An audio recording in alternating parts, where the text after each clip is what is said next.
Hi, good afternoon all of you. Good afternoon ma'am. Myself काजल चौधरी. कैसे हैं सभी? I hope आप घर में सुरक्षित होंगे. आज मैं आपके लिए एक इंटरेस्टिंग टॉपिक लेके आई हूँ. आप सभी एक्साइटेड होंगे. हम ब्यूटी इंडस्ट्री से है, इसलिए हमें कुछ ना कुछ एक्टिविटी करनी ही चाहिए. डेली अपडेट रखनी ही चाहिए. यूट्यूब, इंस्टाग्राम, फेसबुक, ट्विटर, ये सभी माध्यमों से हमें कुछ ना कुछ नए आइडियाज़ मिलते ही हैं. तो हमें डेली कुछ ना कुछ एक्टिविटीज़ करनी ही चाहिए, जैसे कि side makeup, hair style, mehndi, nail art, etc. Okay, जिससे कि हमारी प्रोग्रेस रुके ना और हमारा इंटरेस्ट बना रहे. नेल आर्ट करने के लिए हमें नेल कैसे होने चाहिए, ये बहुत ज़रूरी है. एनीवन गेस हमारे नेल कैसे होने चाहिए?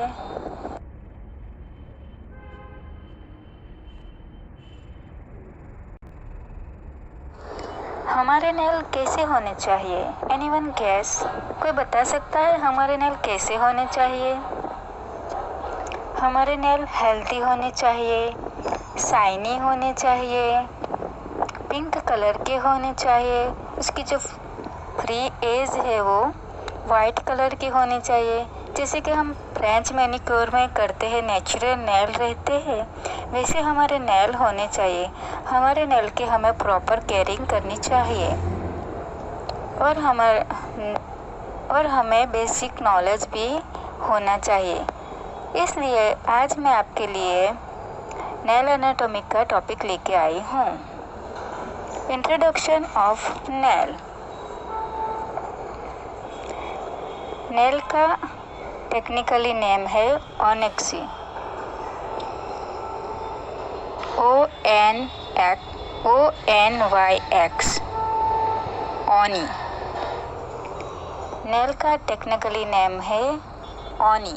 ONYX. ओके, नेल के बारे में स्टडी करना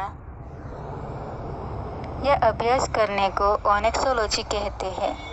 नेल के बारे में स्टडी करना या अभ्यास करने को ओनिक्सोलॉजी कहते हैं.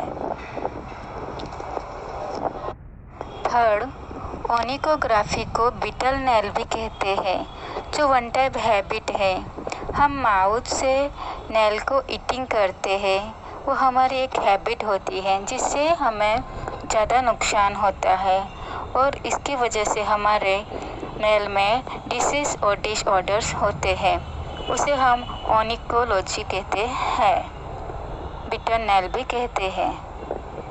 नेल की जो पैलेट होती है वो हमें दिखाई देती है, वो बहुत ही हार्ड होती है.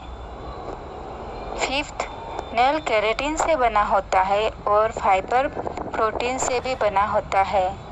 सिक्स,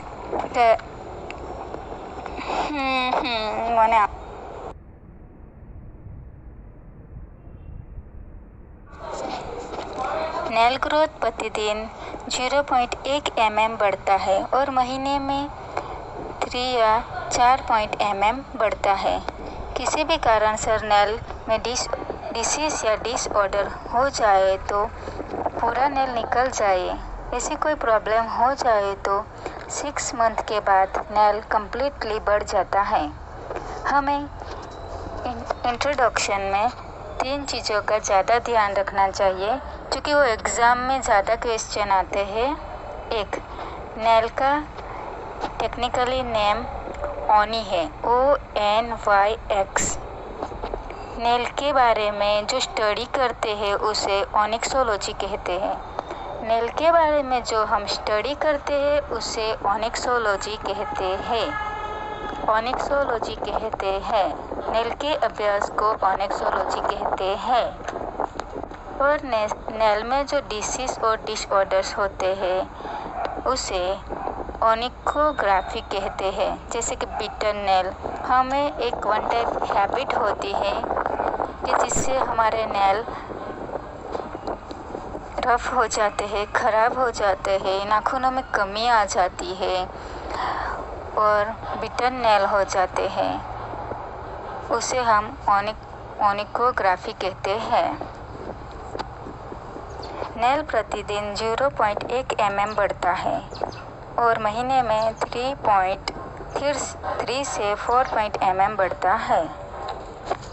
नेल की हमें प्रॉपर केयरिंग करनी चाहिए और नेल आर्ट, नेल जेल और नेल ट्रीटमेंट के दौरान हमें नेल की नॉलेज होनी चाहिए, तभी तो हम परफेक्ट वर्क कर पाएंगे और उसका रिज़ल्ट सही आएगा।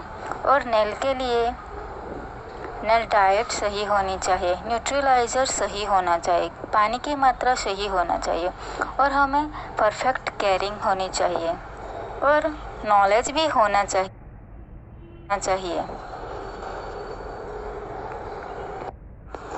फर्स्ट है नेल पैलेट या नेल बॉडी, जो हमें दिखाई देती है, शो होती है, जिसे हम छू सकते हैं, वो नेल पैलेट है जो हमें रक्षा प्रदान करती है और फिंगर को प्रोटेक्शन भी प्रदान करती है। सेकंड है नेल पैड, जिस पे हमारी नेल पैलेट रेस्ट करती है, जो पिंकिश कलर की दिखाई देती है।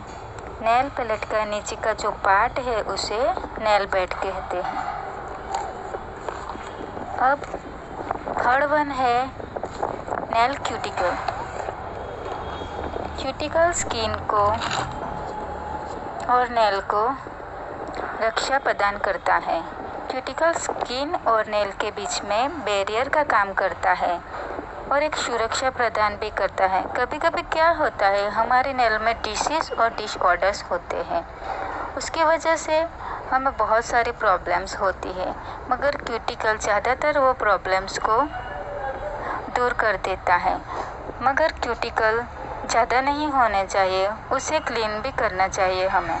क्यूटिकल्स 3 प्रकार के होते हैं, इपोनिचियम, पेरोनिचियम एंड हाइपोनिचियम।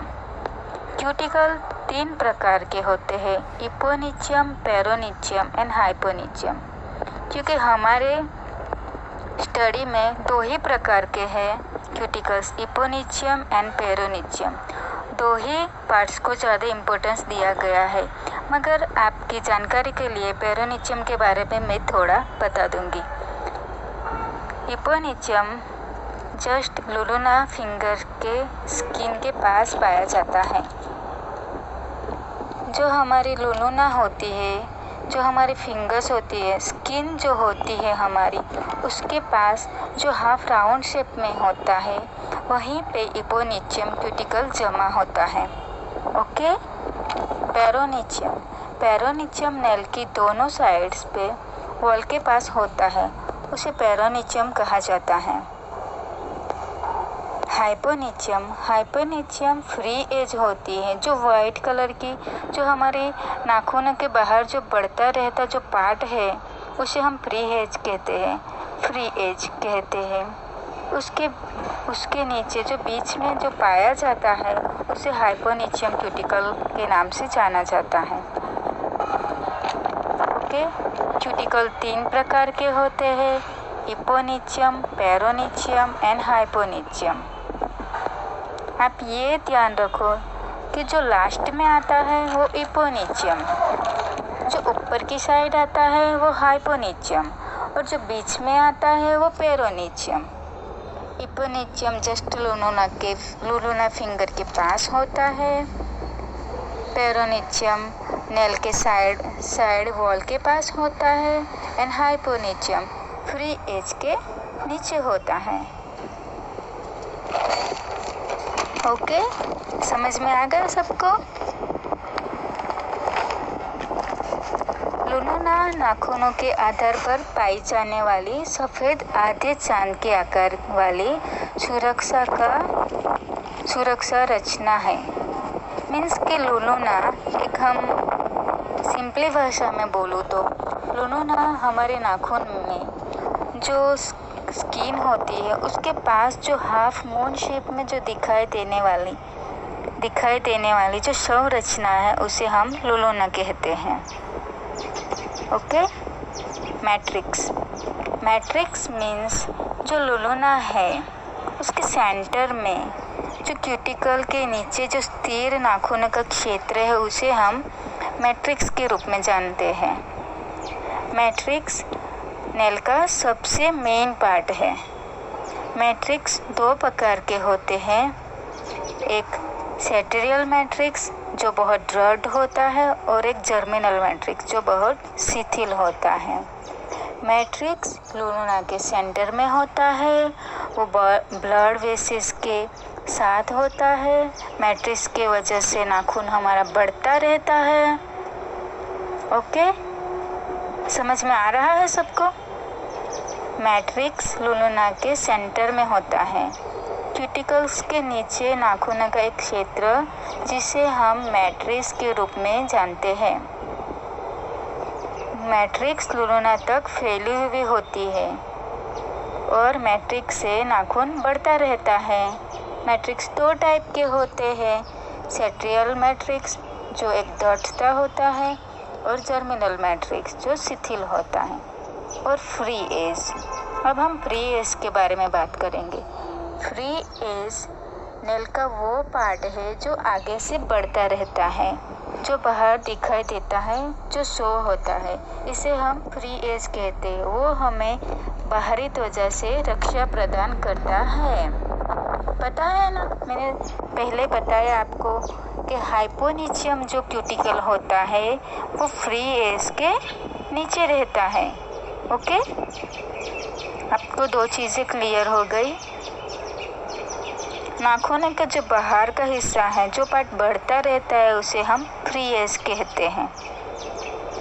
ज़्यादा बढ़ जाता है तो हम उसे काट देते हैं और उसे हम शेप दे देते हैं।